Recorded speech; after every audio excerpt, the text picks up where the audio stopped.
Bienvenue à toutes et à tous sur votre chaîne d'information en continu. En ce jeudi 29 août, le soleil est toujours présent dans le Nord et le Pas-de-Calais, et ce durant tout le week-end. La braderie de Lille s'annonce donc assez bonne. Quelques nuages sont prévus par endroits avec un temps un peu plus frais, même si on reste sur des températures agréables. Cet après-midi, on va jusqu'à 25 degrés dans la métropole lilloise, 24 degrés à Lens et à Saint-Omer, et puis 21 degrés du côté de Dunkerque sur le littoral. Plus d'informations concernant votre météo du jour, ce sera bien sûr après cette édition. Retour sur un dossier qui suscite l'indignation d'associations de défense des sans-papiers. À Roubaix, la mobilisation continue après l'expulsion du territoire national de Mohamed Lakel, jardinier dans la commune. Un Algérien arrivé en France en 2012. Et selon les associations, alors que ce sans-papier s'est très vite inséré dans la vie locale et après avoir entamé des démarches pour être régularisé, il a été contraint de repartir en Algérie. C'est le 6 août dernier que tout bascule. Il est arrêté alors qu'il se rendait à la plage avec l'ABEJ qui aide les personnes sans domicile fixe. Le 19 août, il est alors retiré de son centre de rétention et il est directement envoyé à Alger. La mobilisation ne faiblit pas avec des manifestations de prévues. Louisette Faregno, militante du mouvement contre le racisme et pour l'amitié entre les peuples, dénonce des incohérences dans la gestion de l'expulsion de Mohamed par la préfecture. Elle en faisait part à Margot Saï. Le dossier de Mohamed a été déposé le 5 juillet en préfecture avec d'autres dossiers dans la même situation et nous attendions la réponse, mais avec les vacances, elle n'est pas donnée au mois d'août, elle sera donnée au mois de septembre. Habituellement, on attend donc la décision du mois suivant. Or là, Mohamed a été arrêté et maintenu au centre de rétention contrairement à ce fonctionnement. Première indignation. Et deuxième indignation, les conditions dans lesquelles il a été reconduit et dont ont témoigné un certain nombre de gens qui étaient présents. On lui a pris son téléphone, il a été menotté et placé dans l'avion donc dans ces conditions.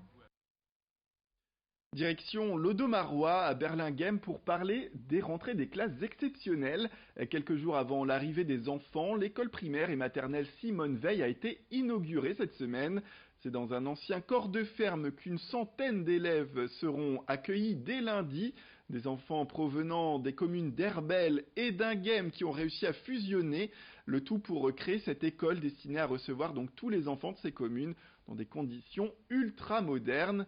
Ce nouvel établissement aura coûté la somme de 2,2 millions d'euros. Place aux propos de Séverine d'Algérie, la directrice des lieux, qui se réjouit de prendre son poste, bien sûr, dès ce lundi. Elle était au micro de Morgane Reynald. En fait, deux villages, Herbel et Inghem, ont fusionné et ont construit une nouvelle école, l'école de Belinghem. Donc nous avions 50 élèves sur le site d'Herbel, un petit peu plus sur le site d'Inghem, donc on passe 100 élèves. Les locaux sont gigantesques, somptueux, lumineux par rapport à nos anciens locaux. Les anciens locaux devenaient vétustes. À Lambersart, un nouveau skatepark est en construction. C'est un projet qui a vu le jour suite à des dégradations sur l'ancienne rampe en 2017. Mais depuis cette date, la municipalité a décidé de joindre à la construction du nouveau site tous les jeunes de la commune qui le souhaitaient. C'est pour permettre d'unir tous ces jeunes que tout cela est mis en place. À la base, la ville voulait reconstruire la rampe à l'identique, mais avec le travail de plusieurs de ces adolescents, notamment le conseil municipal des jeunes, ce projet s'est transformé pour devenir un véritable skatepark en dur. Un beau projet mais qui multiplie le prix par 3 tout de même, notamment parce que pour la construction, eh bien, la ville de Lambersart a dû racheter ce terrain à la métropole européenne de Lille. La collaboration avec les Lambersartois fonctionne bien selon la mairie. D'ailleurs, l'inauguration prévue en décembre prochain devrait les satisfaire. Place aux propos d'Alain Mazereux. Il suffit tout simplement déjà de se rendre sur place puisqu'il y a un panneau informatif.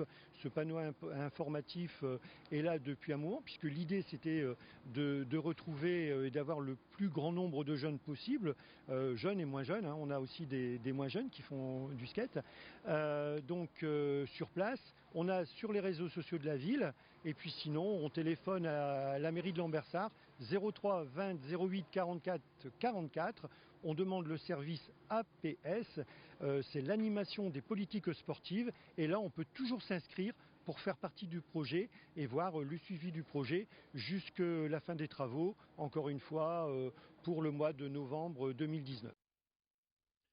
L'été est un moment propice aux vacances, bien sûr, mais aussi à la détente. Et pour les amateurs de lecture, c'est l'occasion de se plonger dans des histoires envoûtantes. Cet été, les gérantes de la Chouette Librairie à Lille vous ont sélectionné quelques œuvres à découvrir chaque semaine. Et avant la rentrée, avant ce lundi, place tout de suite au dernier bouquin de cette série que l'on vous a proposé ces 2 derniers mois. Mon livre été, c'est mon livre dépaysement. C'est Chilico, La somme de nos folies, chez Zulma. On est dans un petit village malaisien qui est régulièrement balayé par les intempéries, qui subit un peu la nature. Et ça va être le portrait de ces villageois qui se sont finalement formés en deuxième famille, une famille haute en couleurs, une famille pleine de bienveillance. C'est à la fois truculent, cocasse, mais avec quelque chose de très moderne. Voilà, c'est La somme de nos folies, c'est une petite perle. Et pour clore cette édition, quelques images des obsèques hier à Dunkerque de Fred Rister. Après 9 concerts, l'artiste nordiste qui a contribué au plus grand succès du DJ David Guetta a tiré sa révérence. C'était le 20 août dernier. L'église Saint-Éloi-la-Foot était présente pour rendre un dernier hommage dès 15h à ce nordiste devenu producteur, compositeur et remixeur de l'ombre, mais avec un grand nombre de succès à son actif.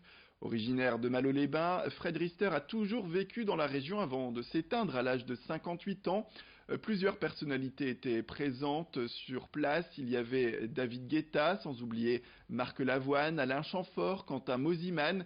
Pour rappel, Fred Rister avait contribué à de nombreux titres à succès, on le disait, comme I Got a Feeling ou encore Love is Gone. C'est la fin de cette édition. Merci à toutes et à tous de nous avoir suivis. Restez avec nous, l'information continue tout de suite après le jingle. Retrouvez vos prévisions météorologiques.